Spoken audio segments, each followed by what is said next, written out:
All right, guys, with me, Little Blue, and that's right, reacting to two trailers, the basically title reveal for the 60th anniversary special of Doctor Who, and the official trailer for Oppenheimer. So, starting off with Doctor Who, so it is a teaser trailer and it's not that long, so makes perfect sense to start with it. All right, here we go. Why did this face come back? To say goodbye? I don't think that's a plane. It's a spaceship in trouble.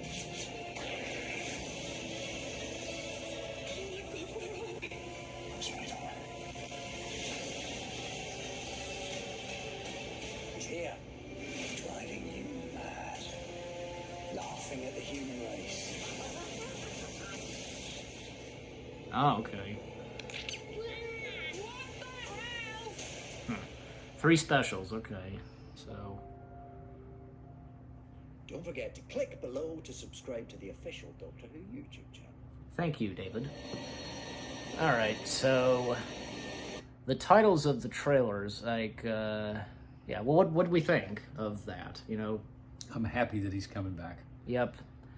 Like, as I said, like I was saying this to my dad about this, that, you know, and it's been established that David Tennant will be the 14th Doctor. So, and like I was even saying this before we recorded, that it's clearly obvious that this marks the first time in Doctor Who history where the Doctor regenerates back to an old face of his.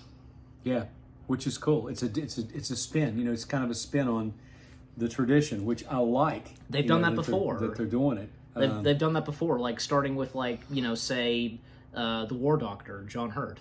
Yes. So but to bring David Tennant back is fantastic. Yeah. So special. Okay, there are going to be three specials. Special one, the Star Beast, and well, hold on.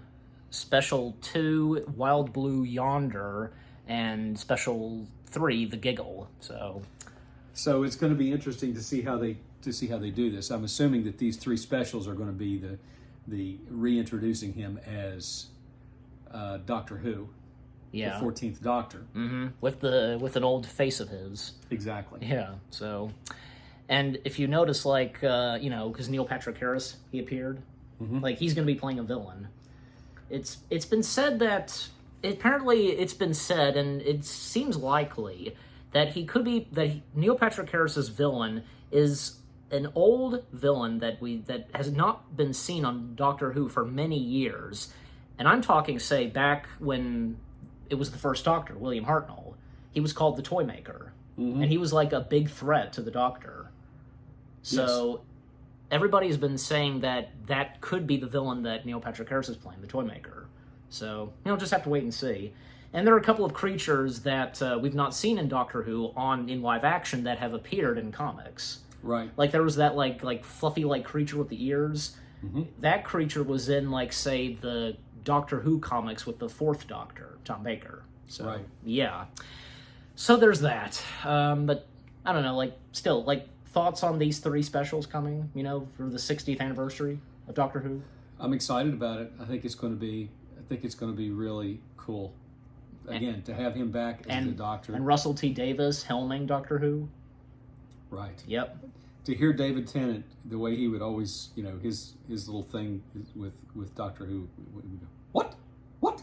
You know, of course. Absolutely. Like those were the first words he said when he regenerated. So, yeah. So that's probably going to be the first words when he regenerates this time.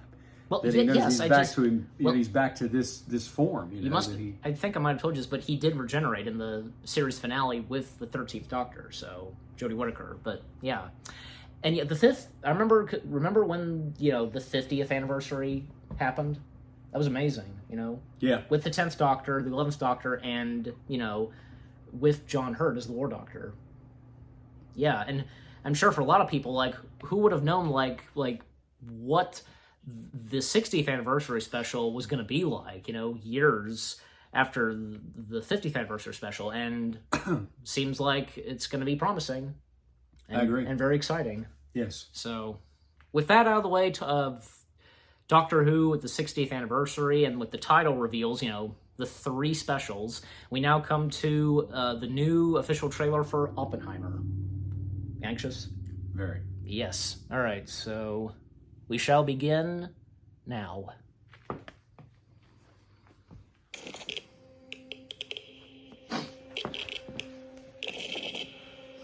This is a national emergency. Detonator charge.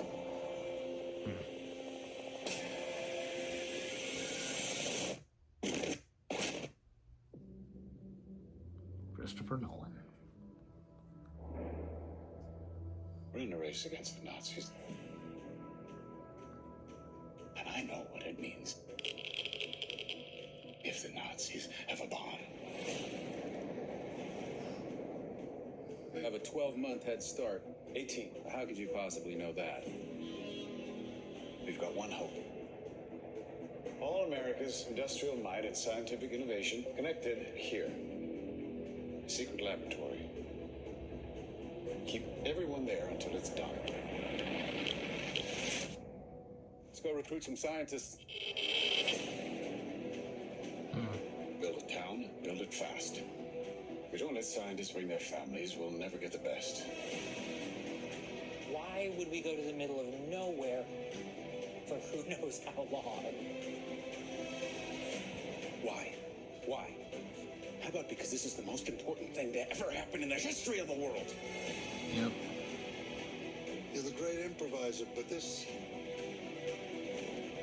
you can't do in your head.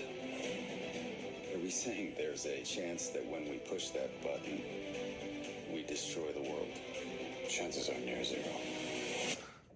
Near zero. What do you want from theory alone? 0 would be nice.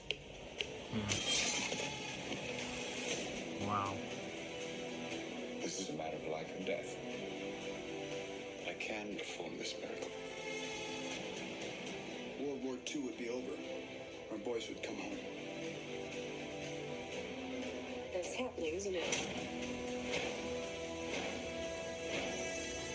The world will remember this day. Yep. Our work here will ensure a peace mankind has never seen.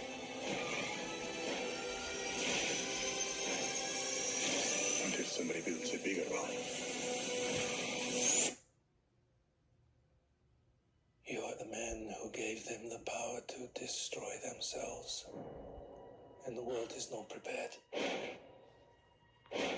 There's Robert.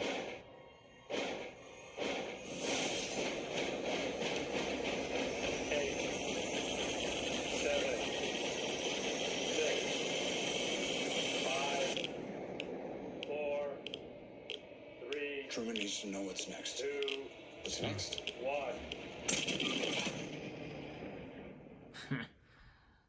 Like thinking we're gonna get the explosion, but you know, in the trailer. Wow, that was like we got like with the new official trailer, and we got more like, wow, you know, that's all I can say. Well, I'll start with you, like, you know, first words. Wow. Okay, so It's going to be a very. I really get into movies that are based on fact, that are based on history. right, You know, there's going to be. I'm sure there's going to be a lot that they really use or take artistic license on. You know, that maybe didn't happen exactly that way. They over dramatize it, but how do you over dramatize the first atomic bomb being detonated?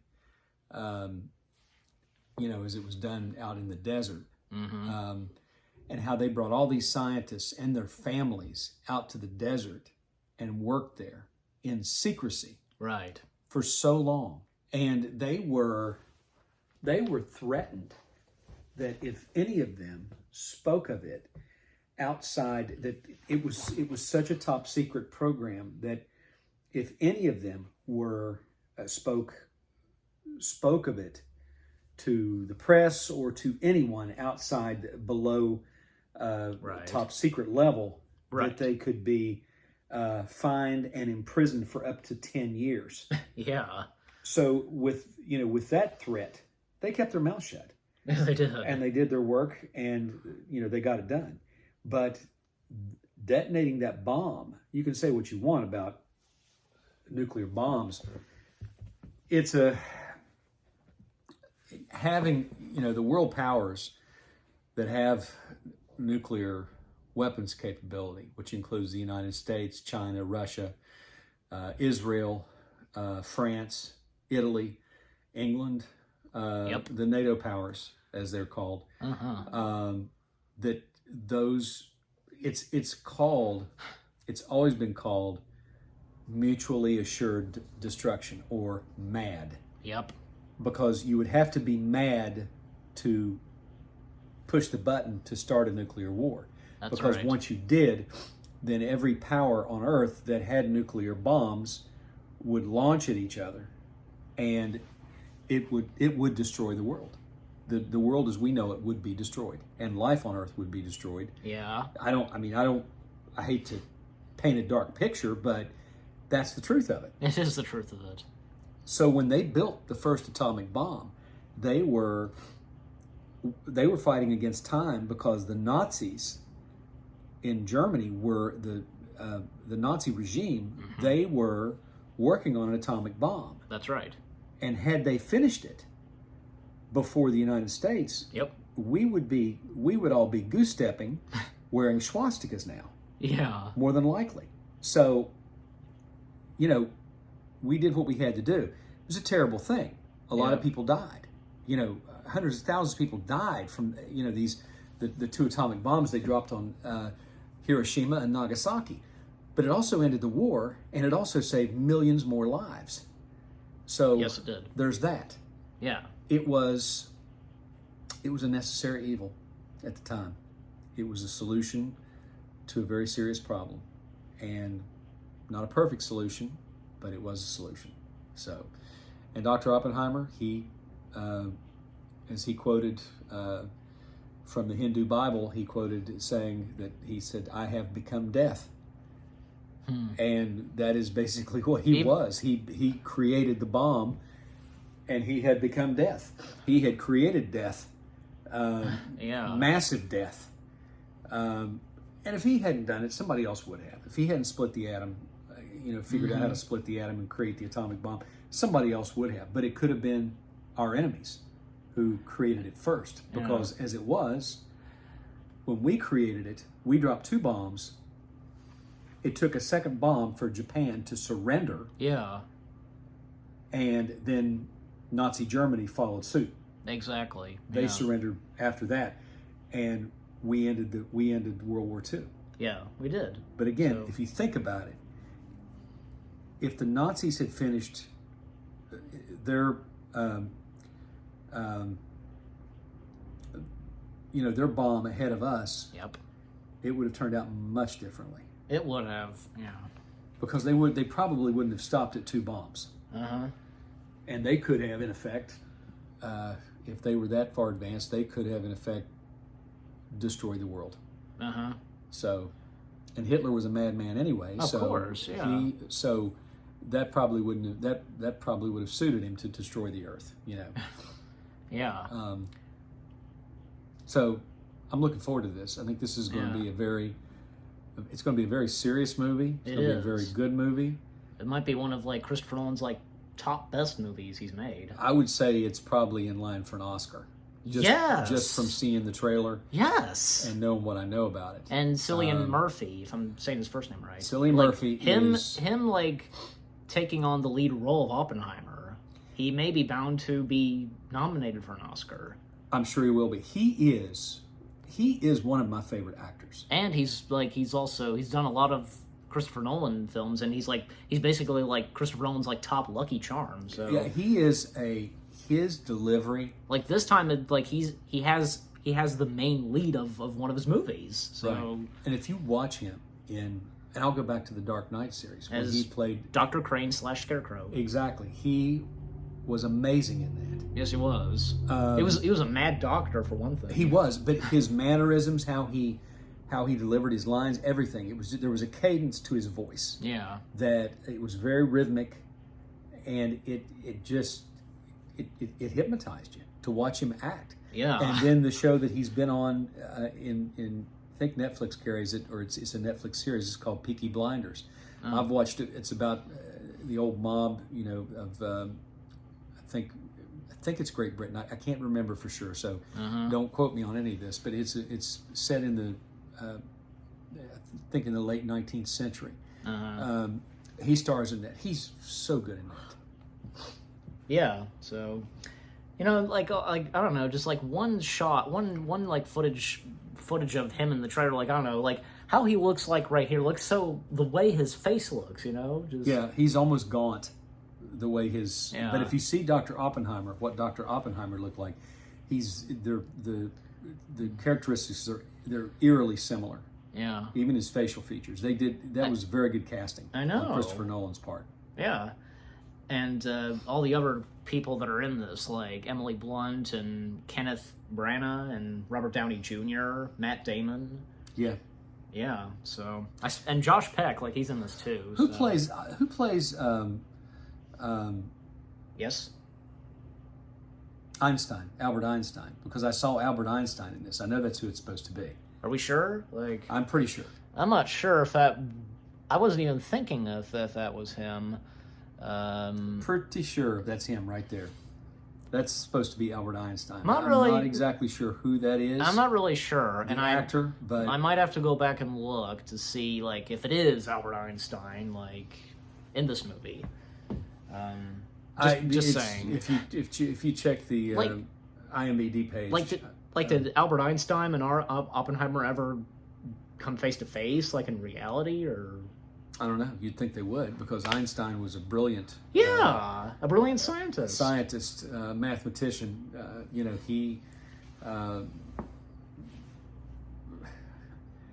He cracked a lot of mathematical formulas in his day. He and did, he was a dropout. Yeah, he was. He was a high school dropout, which is amazing. Yeah. I could, here's another thing. I could tell, the explosions in this, or if there's not going to be, one explosion, it's going to be one heck of an explosion, Well, I remember hearing someone who lived at that time, that lived at the time when they detonated the first atomic bomb, that there was a real fear that the world would be destroyed.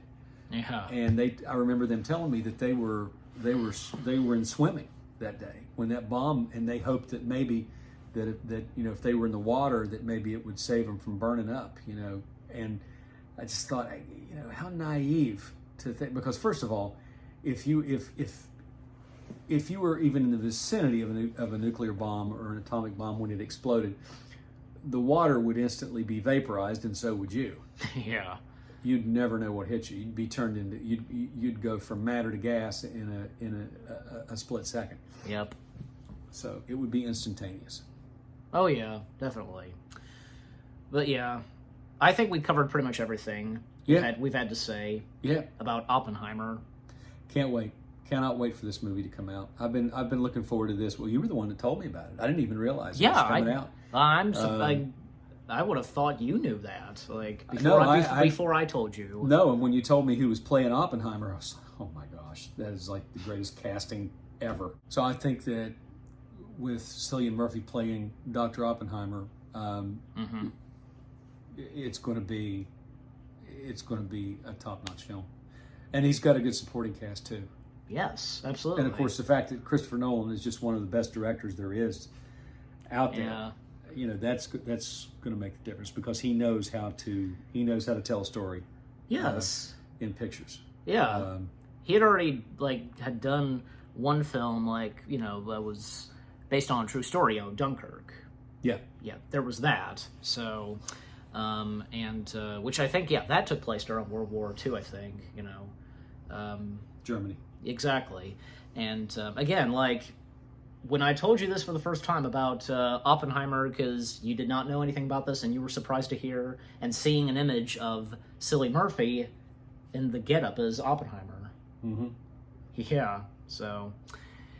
Yeah, in fact, I remember looking at behind the scenes, one more thing, there were some behind the scenes that I saw. I don't know,